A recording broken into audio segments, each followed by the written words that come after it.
Welcome to the Menstruality Podcast, where we share inspiring conversations about the power of menstrual cycle awareness and conscious menopause. This podcast is brought to you by Red School, where we're training the menstruality leaders of the future. I'm your host, Sophie Jane Hardy, and I'll be joined often by Red School's founders, Alexandra and Shani, as well as an inspiring group of pioneers, activists, changemakers, and creatives to explore how you can unashamedly claim the power of the menstrual cycle to activate your unique form of leadership for yourself, your community, and the world. Hi, welcome back to the podcast. Thank you for tuning in. I was so touched by the conversation that I'm sharing today. It's a good one for you if you're feeling heartbroken at the moment or would like to heal past heartbreak. In February 2016, our guest today, author and teacher Sara Avant Stover, was coming out of a season of intense creativity and output, and she was preparing to enter into a cycle of rest and recovery when one evening she received shattering news. Her former fiance came home and confessed that he had been cheating on her with many people for many years. And this actually turned out to be the first of many, what she calls serial heartbreaks, that Sara experienced over the coming 5 years. Ironically, back then, she had just published a book about the heroine's journey, which described the necessity of cycles of death and rebirth as we enter the underworld of initiatory processes in our lives, just as she was personally thrown into this great descent. So Sara's work integrates Buddhism, embodiment, psychology, and she's uplifted the lives of countless women worldwide. She's transmuted her experience of heartbreak into her new book, Handbook for the Heartbroken, A Woman's Path from Devastation to Rebirth, which is what we're getting into today. I share my own personal process with healing the heartbreak of infertility, and we also touch on the topic of abortion. So if it isn't a great time to be around either of these topics, just please take care of yourself. Okay, let's get started with this warm and tender and wise conversation with Sara Avant Stover.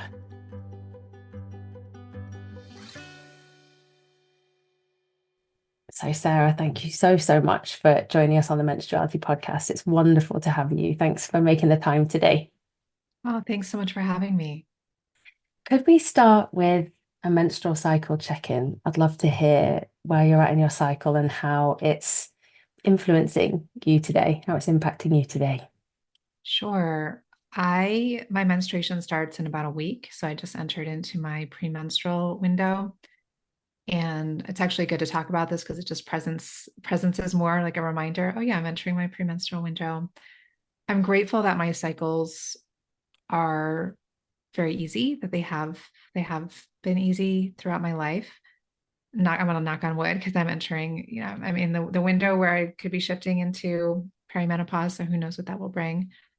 And so during this week, I just have just a heightened awareness to give myself some extra TLC, start slowing down a little bit, and just to be aware of agitation that may come up, and to pay attention to what that's about. Yes, absolutely. I'm on the other end. I'm day 7, so just come out of my bleed.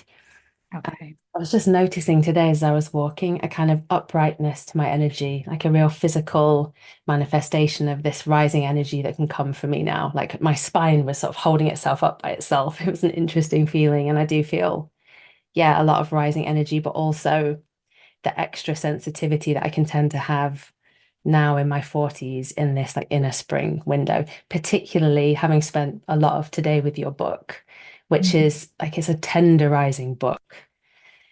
So we're going to talk about it a lot today, but for anyone who does go and pick it up, and I recommend that you do.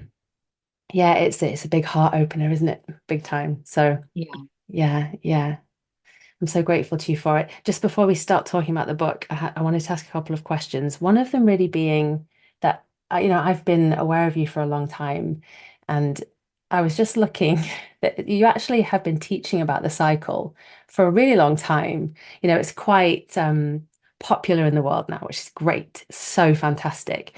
But I was looking, it was like back in 2013, you were teaching women about how to track their cycles and how to live in accordance with their cycles. And it just made me curious to hear, like, all these years on, what your connection to your cycle is like in your life now and how you work with your cycle now.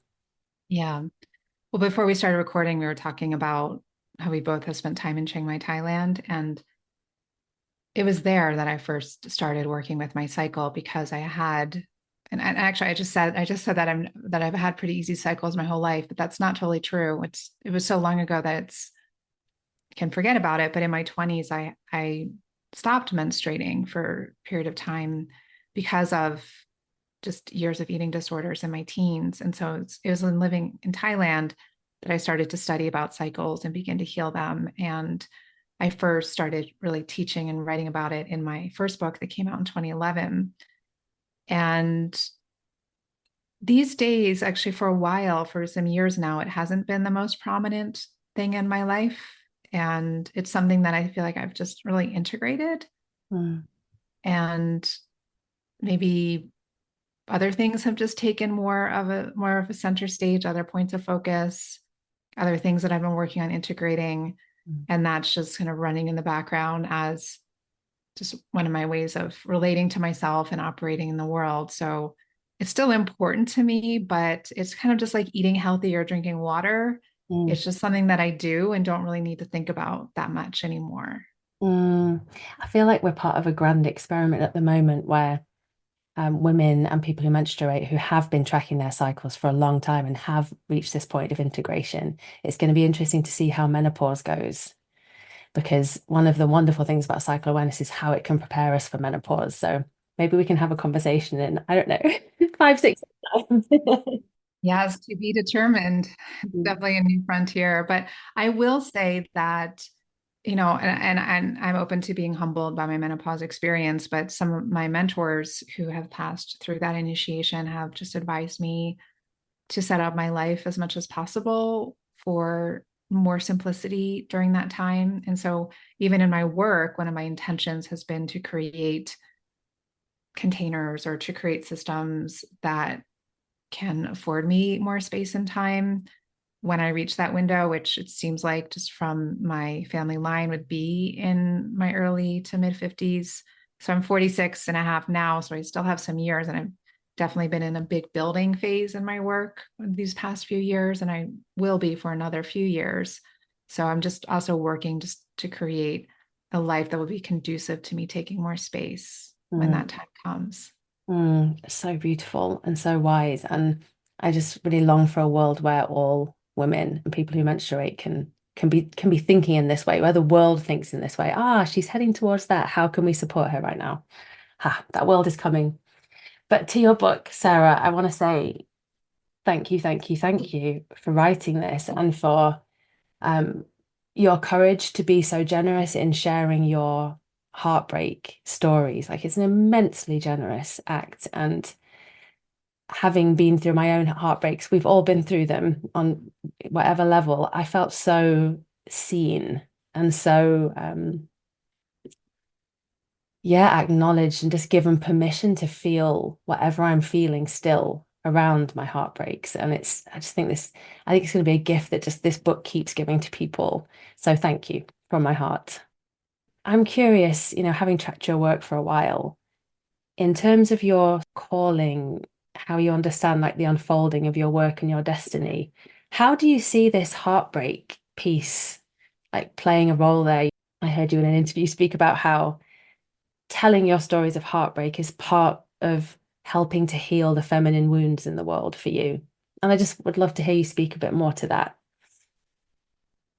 It's something that I haven't really, this might sound strange, but I haven't really thought that much about like how this book fits into the evolution of my work. It's kind of Mm, like my books, especially, just feel like divine assignments. Like they just come to me and like a divine download. I get the name of the title, and it's like, and then I'm given like a whole plethora of life experiences.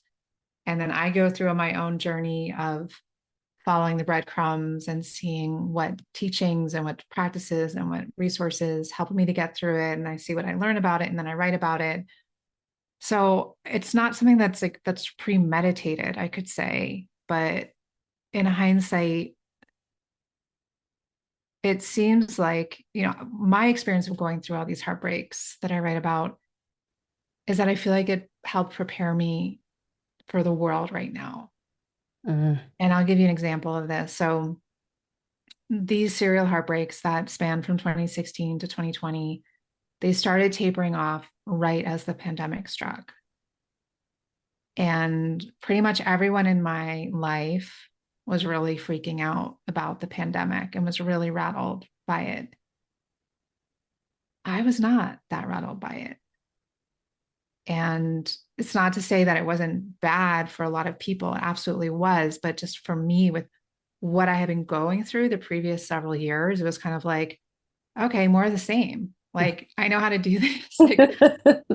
I've got this. And in some ways it felt easier because then everyone around me was going through something too. And I didn't feel so estranged from day-to-day life. I didn't feel so pushed to the outskirts of normal reality. I felt like we're all in this together.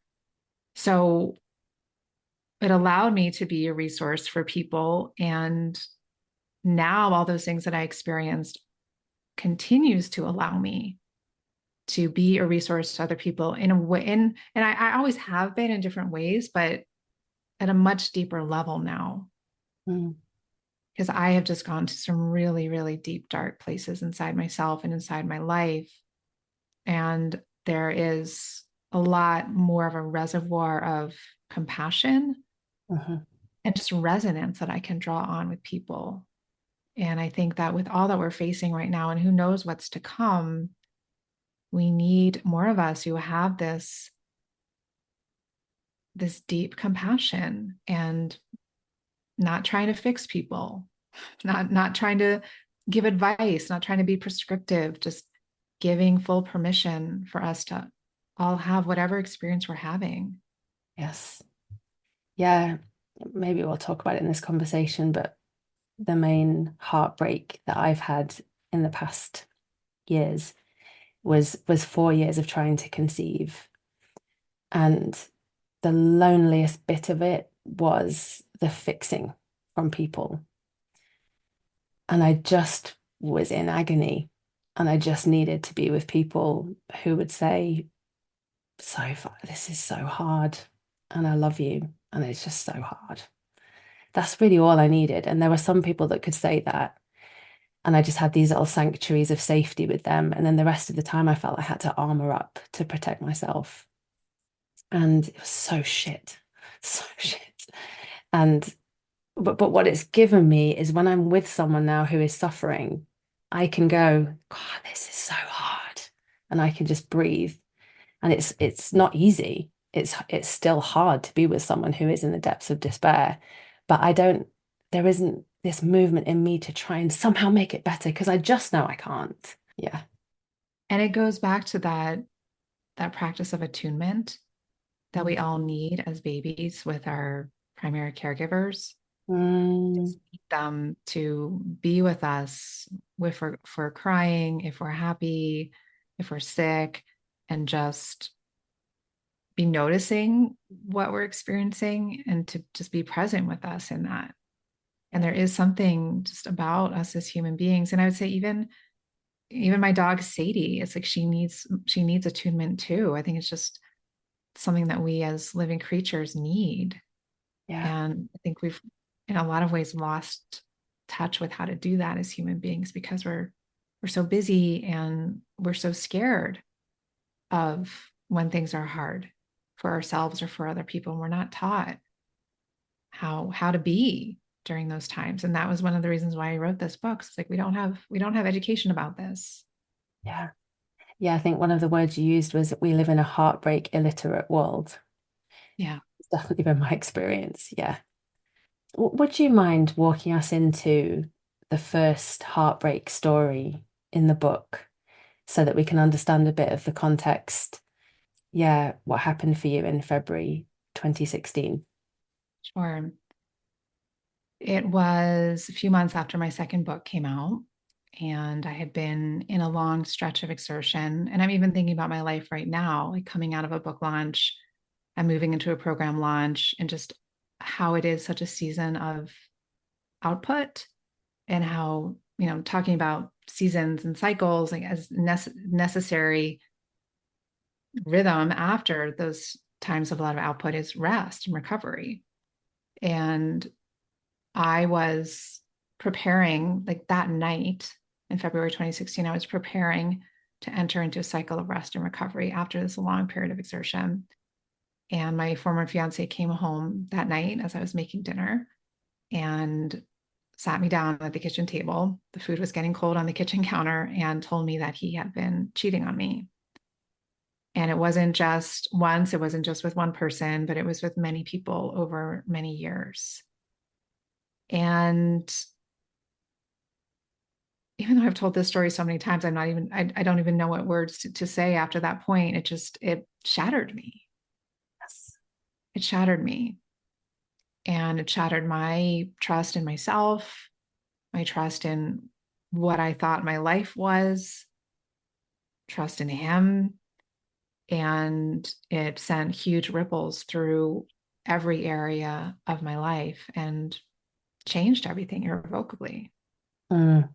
And it was in the book, you speak of it as a sort of domino experience because it was the first heartbreak that then, and then a series, what you called it, like serial heartbreaks that followed over the next 4 years. I wanted to ask you about, well, what I found myself being curious about when I was reading was your knowledge of cyclicity, your experience with the deep feminine, um, if it if that somehow held you through this process. And I was really thinking about how when we can sort of befriend the premenstrual phase of the menstrual cycle, that dissolution that happens, that breaking down, that humbling, where so often we're forced to face our shadows and our griefs and our rage, or they just explode out of us. How that can help us to kind of build a kind of resilience, or for me anyway, that's been a big part of me being able to roll with life's punches, is kind of getting to know my premenstruum over the last 13 years or so. So I was curious about how your knowledge of cyclicity might have held you somehow through these grieving times, these heartbreak times. Well, the book that I had just written at that time is called The Book of She, and it was about the heroine's journey, which is also very much about cycles. There's times when we go to the underworld and times when we come back to our lives. And in one way, it really confused me because I thought that I was coming out of the underworld. Yes. And instead, I was hurled deeper down into it. Were you a bit, So, why did I write a book about the heroine's journey? That exactly, life just put me into a heroine's exactly. journey. It's like, all right, now it's time to really master this. Yeah. So, there was that. And there was also a deep trust in cycles. And one of the opening lines, sentences, or quotes in my new book is, "This too shall pass." And just remembering, spring always comes after winter. The dawn always comes after the darkest time of the night. Those are natural laws. And I am part of nature. And so I knew that my dawn would come. I didn't know when, I didn't know what it would look like. And it actually took a lot longer than I ever thought it would or ever wanted it to, way longer. But I had the faith that it would come, and it did. It has. Yeah. I'd love to speak to you about some of the things that held you through this very long phase. I mean, I relate because it was 4 years of trying to get pregnant. I was so lucky and got pregnant on my first round of IVF and became a mother to my son.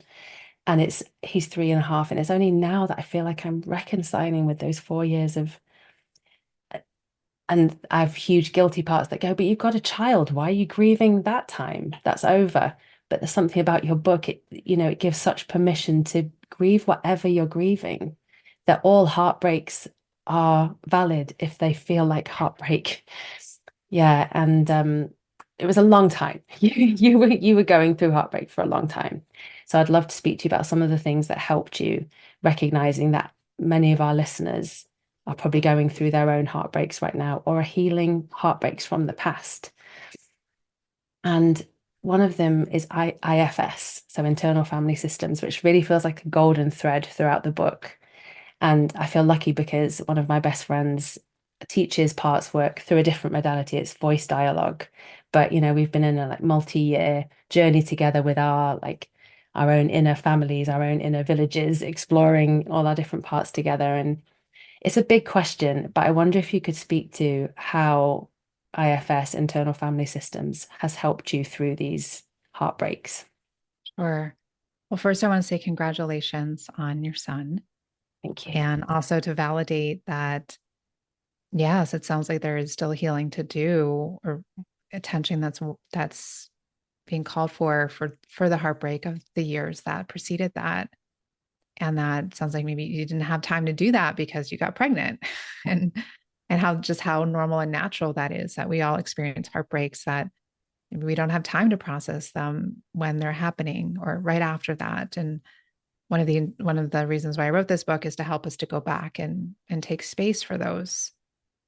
And so with IFS, I was grateful to have come across it right before all of these heartbreaks came.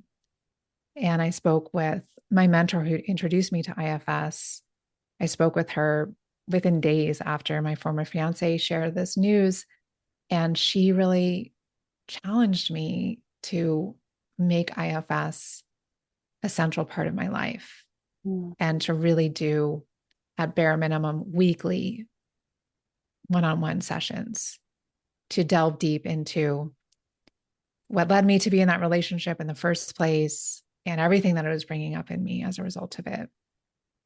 And I knew that she was right, and I took her up on that challenge because I knew that I didn't want those what felt like younger parts of me, that all of my previous years of spiritual practice and psychotherapeutic work, and I'd been doing voice dialogue as well since my early 20s with one of my mentors, but none of it helped me to get to those deeper regions of myself that were sometimes steering the bus of my life without me realizing it or without me wanting that to happen. And so I was really grateful to get the support to do the work. And I left those several years just completely transformed and feeling a much deeper level of wholeness, or just feeling wholeness in general that I never had felt before, Mm. despite everything that I was trying.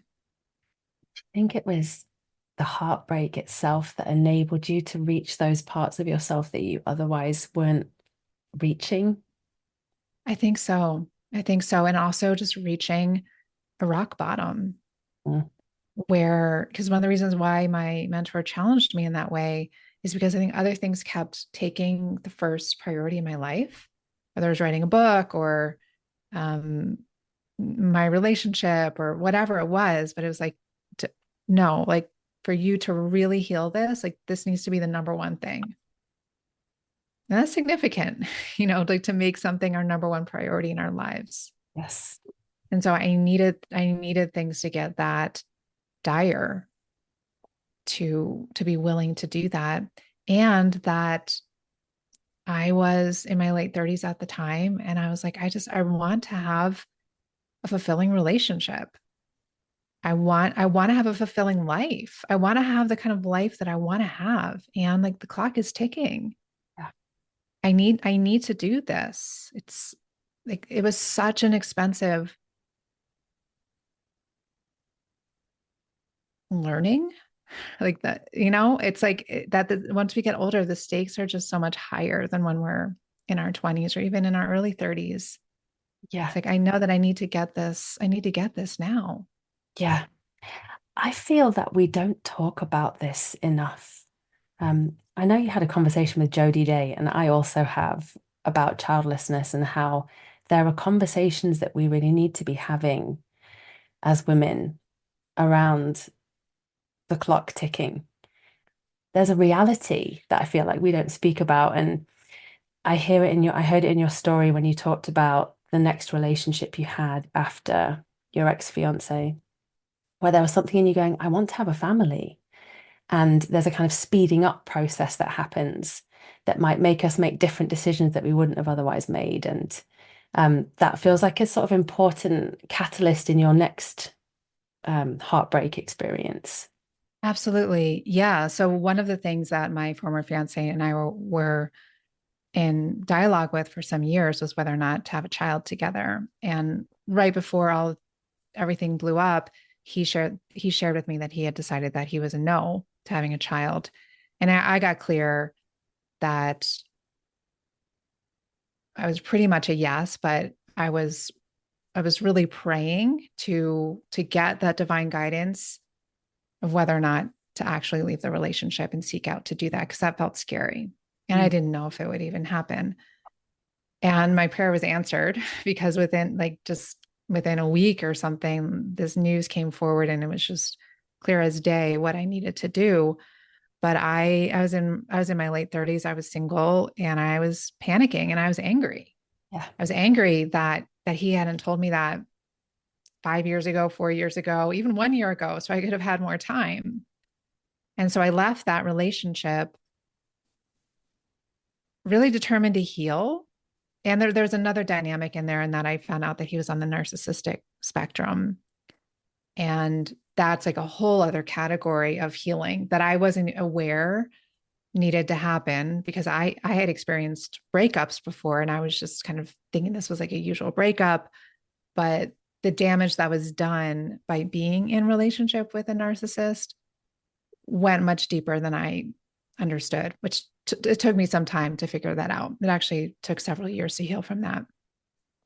So that was happening as well. And I really wanted to have a child. I was calling on all of my kind of like sorceress powers to bring it into being, literally doing magical spells. Yeah. And I met someone and got pregnant without planning to. And that had never happened to me before. And I was like, oh my God, these spells are working. Like I didn't expect it to happen within that kind of a context. And so that set me up for another heartbreak, and realizing that, he was a rebound relationship. It wasn't the kind of person to build a life with, to have a child with. And I ended up having an abortion there. And yes, like that was all absolutely clouded judgment, because I felt like I was running out of time. And I agree with you. It's not something that we talk about that much, because of course we don't want to limit women who of course are having babies in their 40s. And I wish that someone had kind of spoken to me more sternly sooner. Same. Yeah. And actually there was one astrologer actually who, after my former fiance and I separated, she was really encouraging me to freeze my eggs. And that wasn't happening that much at that time. Now I think it's much more common, but I was like, wow, that just seems like a huge undertaking. And Mm. that it's like, I want to explore the natural route. But in retrospect, it was like, yeah, it would have been a smart thing to do. And now when I'm mentoring women and they're in similar situations, I am much more stern with them and just really talk straight. Like, it's much harder to have a child in your 40s, Yeah. generally speaking. And if you want to set yourself up for the best possible chance of success, take action as soon as you can, because there's no guarantees. No, no. Yeah, I mean, my current heartbreak is I would love another child, and I'm 42, and it's small compared to the heartbreak of desperately, desperately wanting my son, but it's there, it's with me, and it's haunting. Yeah, so I'll be working with your book. Thank you, Sarah.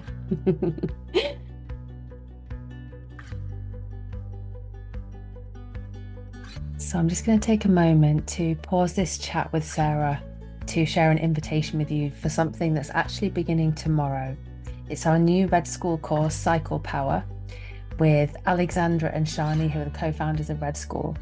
And it's for you if you're looking to step into the next level of power in your life, which looks totally different for each of us.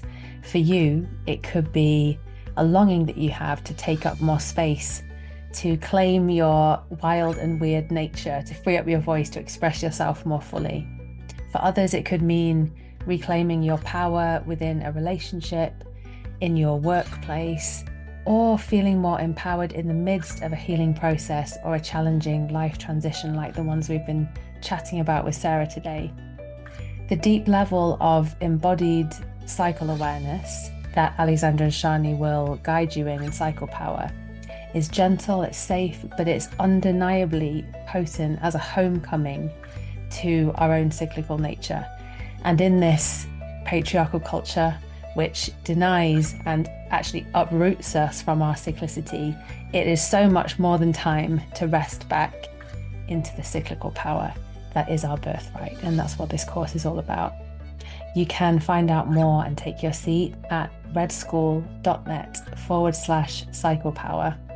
And this is actually the one and only time that Alexandra will be teaching this course live. So if you're feeling called, check out the course, and now is a good time to step in. redschool.net/cycle power. We start on Friday, the 21st of June.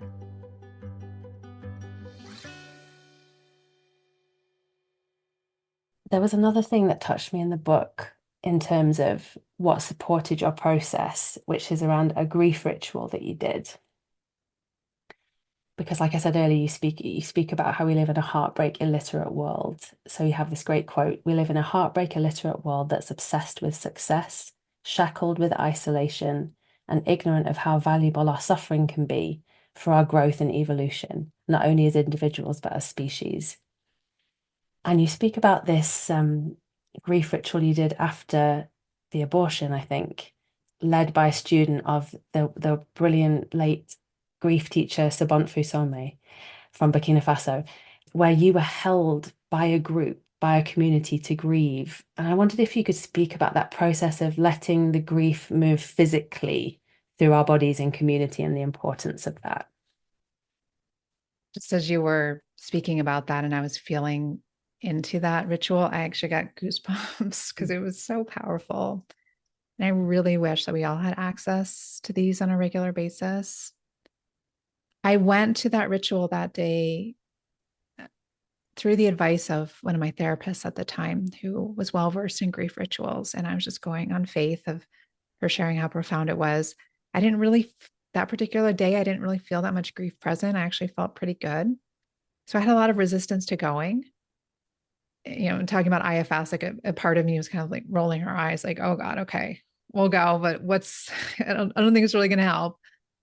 And the ritual started, and it starts with the playing of the drums, the djembe drums. And there's certain stations that you move through. And one of those, there's an ancestral shrine, there's a grief shrine, and you kind of cycle through. You just kind of listen to your inner guidance, which one you feel called to go to. When you go to the grief shrine, you're meant to kind of kneel down, kind of like a child's position in yoga. And there's someone who's always standing behind you. And you can ask them to either just stand behind you or to put their hand on your back, but so that when you're in like the grief space, that you're not there by yourself. And when I got down on my knees, it was just like this huge river of grief just instantaneously moved through me. I was taken over. Mm. And I was really surprised by the power of it. That didn't feel like it was going to tear me apart, like sometimes we're afraid grief will do, because I wasn't alone. I had someone standing behind me. So I knew that they literally had my back. And I knew I was held in this container and that people there weren't going to let anything happen to me. And that something powerful had opened up to allow me to experience more grief than I could if I was by myself. And so by the time that I left, this was about maybe a 3 hour experience or so. I felt like I often do, like when I leave a week-long meditation retreat or after I do a cleanse of some sort, I just felt clear and just the world seemed to have more of a sparkle again. Yeah, there's a huge link between grief and joy and grief and awe, isn't there? Or the capacity to allow the energy of grief to flow that then allows the energy of joy and all and the other quote unquote beautiful emotions to move through us. I've been blessed to have a similar experience with a group of women where I was just, yeah, I was able to howl and let it roar through me. And it makes me think of, I haven't really learned much about this, but this practice of keening, which is from these lands, that yeah, I just wish we were all able to do that, at our funerals or in our, grief moments, that we could all let it move through our bodies. It's so healthy. I also wanted to speak to you about rage because it's a huge part of heartbreak, isn't it? And it's a kind of less palatable part, just like the premenstrual phase is the less palatable part, and the rage that women feel and people feel in menopause is, belittled and mocked in our world when it's so valid and so important. Um, and yeah, there's this quote in the book where you said, during a virtual IFS session with my therapist, I told her about the near blinding rage I was feeling. I shared my fantasies of shooting, stabbing, punching people. And your therapist suggested that you let yourself imagine doing that, which I thought was so great. And then you said that off the charts level of rage stayed pretty constant for a few months. Sometimes it was so strong it wasn't wise to leave the house. I might blow up at someone. And again, like the permission that your book gives, it made me feel so validated on those days where um I always remember being furious at the lambs in the fields in spring. How dare you, mother sheep, be so fucking fertile? And I'm not. There was just so much rage pouring through me. And in your book, you speak about this practice of giving your anger somewhere to go. And I wonder if you could walk us through that, maybe for the premenstrual listeners, for the menopausal rage listeners, like what can we do with this anger that can pour through us in heartbreak? One of the things is actually a practice that I took out of the book when I was shaving things to make it shorter and more streamlined. It's a practice that one of my therapists who incorporated a lot of art therapy recommended, and it's getting these it's like acrylic paint crayons. These they're thick, they're really sturdy, Yeah.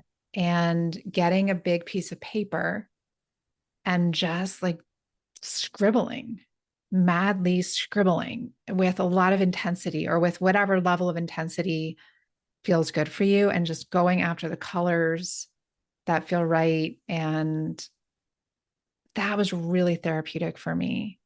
And I just did layer after layer after layer of these scribbles in different colors. And then at one point, I think I took a knife and did scribbles with a knife. And so just really finding avenues to express it through our bodies. So that's one way. An example that I also shared that I had done some years prior in a transformational retreat program called the Hoffman process was getting a plastic, wiffle bat or plastic baseball bat and just beating cushion. I remember I used to keep one of those in my practice space, and I would have a yoga bolster and I would just beat the bolster, or punching pillows, slapping a dish rag against the wall. Screaming in the car was something I did quite a bit during those years, oftentimes until I was hoarse. Just finding ways to just move it. Yeah. Yeah, it's just got to move. It's got to move, hasn't it? Because it's so toxic when it stays inside us. I mean, the rage isn't toxic, but the having to hold it in because our world can't help us to process it is toxic. And for women, it's so taboo. And Yeah. that's why I think one of the reasons why as women, we often have jaw stuff, Yeah. just tension in the jaw, TMJ, neck and shoulder tension, because Yeah. we get jammed up in not expressing because it hasn't been safe for us to express our anger. Yes. or Yeah. to express, period, but especially our anger. Yes. Yes. Um, I listened to the lovely conversation you had with your friend Krista before the book came out. She's great. She's a great She interview. is great. And she was speaking about, she asked you about the process of re-healing your inner knowing. Um, because particularly I'm thinking after the infidelity, when for 5 years you thought you were having a certain relationship, but it was a different relationship. Um, I also had an experience of infidelity, and it's that gaslighting experience is so, like you said about the healing from the narcissism. It's like how do we trust ourselves again when we've kind of quote been so wrong for all that time? Um, for me, menstrual cycle awareness is definitely, I just recognize that it's definitely helped me grow my muscles of, okay, this is my experience. This is what is happening for me. I'm feeling like this today, and then the next day I'm feeling like this today. And just that's been helpful for me in piecing, reconnecting me with my inner truth, my inner voice. And I wanted to hear about, yeah, your journey with that, because I know it's been a big part of your work always is being able to listen to our inner voice, right? Yeah. So again, this has been like I've been on the mastery path with this one because I think since I first started in my early 20s, my core message has always been just listen to that still small voice inside. And so after that relationship, it felt like a wire was cut, just completely cut that connected kind of you could say my gut instinct with my mental faculties and Mhm. my rational awareness. They were just completely disconnected.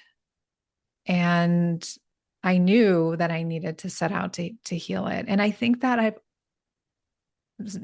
all of us really, it's like I've always been very intuitive and sensitive, but not taught how to listen to that, or even just having it be constantly invalidated. Yeah. And so I set out on a path to heal it. And one of the first things I did was I went on an advice fast. Mm, And for years, I didn't work with an astrologer. I didn't work with any intuitives. I didn't work with anyone who would kind of give me guidance about my life. One, because that got me in a lot of trouble. I was leaning on that too much. And that's one of the things that led me to my situation with my abortion. And in my own atonement of that, I realized I can't give my power away to anyone about these types of things. Like I need to be the ultimate authority of my life. I need to reclaim my own spiritual authority. And so, with that, of having that abstinence of advice and doing the IFS work, and life was putting me in a curriculum where it was like I was constantly driving in a dark night in the fog, and I could only see just steps in front of me. yeah. And so it's like I needed to literally feel my way through the dark for a number of those years Mm, and just to feel like, what is my next right step? What is my next right step? And that really honed something in me so that now it's like I am so rooted in my gut instincts. I feel so much access and so much trust to my intuition. There's no question anymore. And mm, if it's like a busy day and my mind is cloudy and I've been interacting with a lot of people, then it's like I know I just need to sleep on it and wake up and do my meditation, do my journaling, and I'm going to know the answer. I'm going to be reconnected to my inner voice. And so now I'm grateful that I went through all of that because there's just a much deeper, just kind of rock solid connection to myself that wouldn't be here without that. mm. Such a paradox, isn't it? Because we wouldn't wish these experiences on anybody. And then it turns out that they craft best things in us. It's like the universe is a comedian for sure. That's also, like one of the lessons in this book is reframing heartbreak. Hmm. And you could even say like success and failure, it's all information. Mm, These are just life experiences, and we learn from them. They give us information, whether they're so-called positive or negative, but from the view of the divine, there's no positive and negative, there's just experiences. mm. That really feels like wisdom to me. Yeah. And it's just not something that we see out there a lot. Out there as in the media messages we receive out there on Instagram.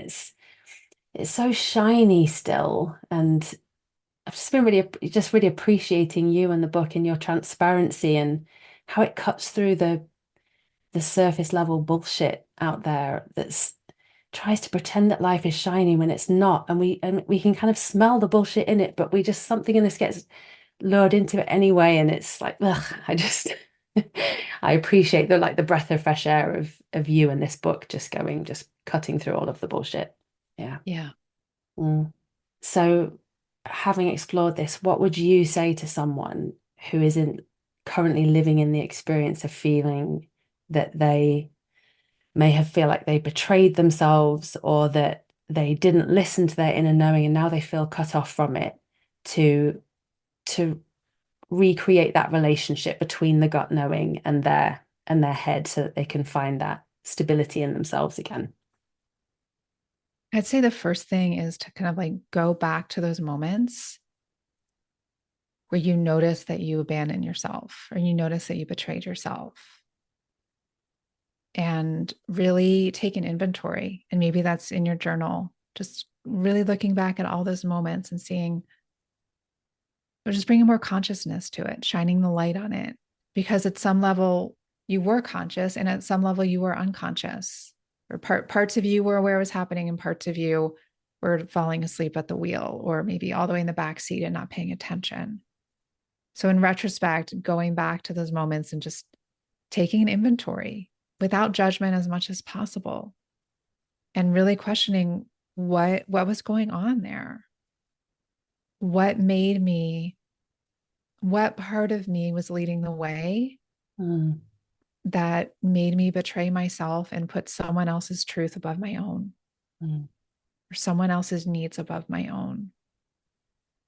And normally what we'll see, it's that these are young parts of us that maybe, for me, it was parts that were afraid of being abandoned, or parts that felt unworthy and felt like, well, he knows more than I do.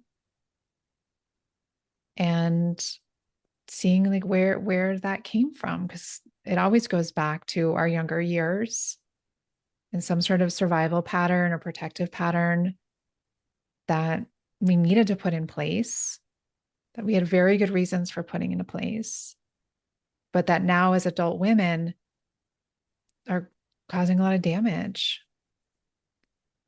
So bringing that light of awareness and just really, really honest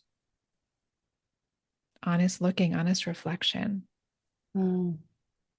Would you be able to give an example of that from your experience, like in your healing of like the initial infidelity with your ex-fiance? What was it that did you track the younger parts of you and how they were? Yeah. So I looked when I found out the truth, and really when I saw that, and I realized that I had been living for years in a web of lies and manipulation and deception. And one of the things that I did at night, I had a hard time sleeping because I would just have this rumination, this obsessive thinking, which I write about in my book is normal. It's a part of the heartbreak process for many people. It's like where our minds are just trying to make sense of everything. And so I would look back and I would see, like, I remember one night I had a really intense nightmare. And it was that he and the primary woman that he was sleeping with, the nightmare was that they were sleeping together. So a part of me knew. And I Yeah. woke up in the morning and I told him about this dream, and he just flat out denied it and was trying to like console me about the dream. But me looking back at that moment and saying, well, why did I believe him instead of believing my own system? Hmm. And even just looking back at my childhood and seeing ways that my father was always right. My father was always the one. And I love my father, and but it's like there's a certain dynamic in our household where, he was in charge. He had the power. He knew more than I did. And just seeing the ways that then that translated to my present life as an adult woman and the damage that that was doing when I wasn't standing in my own power Yeah. and putting my truth above anyone else's. Yeah. And we can see why this happens inside of patriarchy too, right? Completely. Schooled in it. Completely. Yeah, Yeah. these are deep, going back to what we were saying at the beginning, like these are deep wounds of the feminine. Yeah. Yeah. There's a bigger question too I have around this, around betrayal, really. And there's healing our own connection to ourselves and our inner voice, but then there's been something for me about healing my connection to life itself and feeling betrayed by life itself. And I don't know if it was in the book or the conversation I listened to, where I think he said something like, what kind of God would put me through this heartbreak? Which feels like a really brilliant sort of koan to sit with. It's an unanswerable question. Um, but yeah, I'd love to hear you speak about your process of, yeah, healing your relationship with life, or just trusting life again. Using life there in place of the word God or goddess or whatever, word people have for that which is bigger than us. I think the biggest thing that helps with that is zooming out and getting a broader perspective, because our perspective is so small and so limited. And when we can see from more of like the perspective of eternity and the soul's journey, who knows?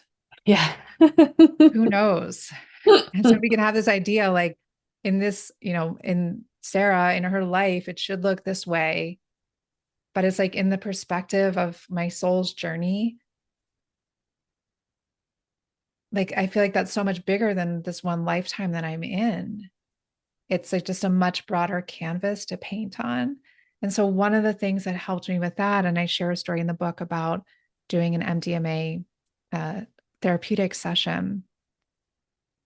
I think something like that, like a therapeutic psychedelic session, one of the things that is so powerful about that is it just helps us to see the bigger picture.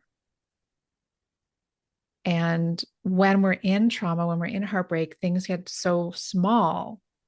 That's one of the things that we need for survival. When we're in the fight or flight response, our senses are very focused just on the present moment, and we lose perspective of the larger environment. And so something like psychedelics, when they're done in a safe, supported space, can help us to see the bigger picture. Mm. And for me, that's what helps me to trust again, and just to see like, oh yeah, this is part of my soul's journey. Mm. And these are things that are helping me to evolve and that are ultimately aligned with my Sara's values. Like I want to be more whole. I want to be more compassionate. I want to be of service, more of service to people. I want to be more present. And I can see that all of these experiences are helping me to do that. And it's a very personalized curriculum for my unique unfolding, Mm. when I can get out of the judgment like this shouldn't be happening. Mm. I did something wrong. Yes. Yeah. I must have really messed up if this is what my life looks like. Yeah. The shame that can crowd in. Yeah. Mm. And the Mm. self-hatred. Yeah. And then like it does get very small when we're, yeah, cramped up with those emotions. Yeah. Yeah. There was a sentence that I loved in the book, which was reframing your darkest hours as sacred doorways, which feels like a really deep and beautiful antidote to like, there's always a silver lining. Like, that's not what you're saying, really. It's that, yeah, there's a sacredness to this experience. And it's something that Alexandra talks about, who's one of the co-founders of Red School. Alexandra and Shani, in their book, they speak about menopause, well, the whole menstrual cycle too, but menopause as a sacred spiritual initiation into our fullest selves. But it's a death and rebirth process, and the death part of a death and rebirth process feels like death. You're not inside the death, the dying, going, oh, this is fine because I know I'll be reborn again. You're not. You're not. You're inside the dying, and it's necessary and it's sacred. And the honoring of that sacred shit is vital. The dignifying of it instead of the brushing it away, numbing it, trying to fix it. It's the honoring of it is what can support the us to transmute it and find the gold, right? Yeah. And it happens incrementally. Like we're not gonna feel that when we're dying, or like when we're really in the intensity of it. But I feel like it happens over time, the more space that we have from it and the more we get on solid ground again, then we can kind of reflect back and make meaning from it and just again like start to see things from a bigger perspective because we have that support of hindsight. Yeah. Yeah. Thank you, Sarah. What are you up to now, and how can our listeners connect with you and connect with the book? And yeah. Sure. Well, the best way to connect with me is through my website, which is my name, saraavantstover.com. And there's links to the book. The book can be ordered just anywhere that books are sold. I also have a podcast called Herself, and a good place to connect with me is on Instagram at Sara Avant Stover. And I am in the early stages of bringing a new body of work forward into the world around the sorceress. Mm. And I feel like it's an archetype that we need for these times of really drawing together masculine and feminine, human and divine, and exploring a fuller spectrum of our power as women here on the planet at this time. And so I work primarily now with spiritual women entrepreneurs, like healers, coaches, therapists, creatives, in helping to embody this archetype and kind of doing the inner alchemy and also the outer tactical things needed to bring our gifts and brilliance into the world. Very exciting. Very exciting. Good luck with all of that. And Thank thank you you. again. Thank you again for your generosity and for this gift that you've given to us all with this book. Thank you so much. Yeah, it's my pleasure and my honor. And thank you for having me here. You're welcome.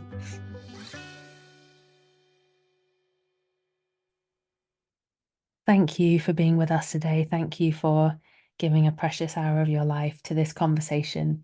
I hope it supports you to see your own darkest hours of your life as sacred doorways. As always, I'd love to hear how this landed for you. You can write to me at sophie@redschool.net. Please share anyone that you'd love us to be talking with, to be interviewing. And if there's someone that you know who's currently experiencing, negotiating heartbreak of any kind, please do forward this conversation to them. Okay, that's it for this week. Again, thank you for being with me, and I'll be with you again next week. Until then, keep living life according to your own brilliant rhythm.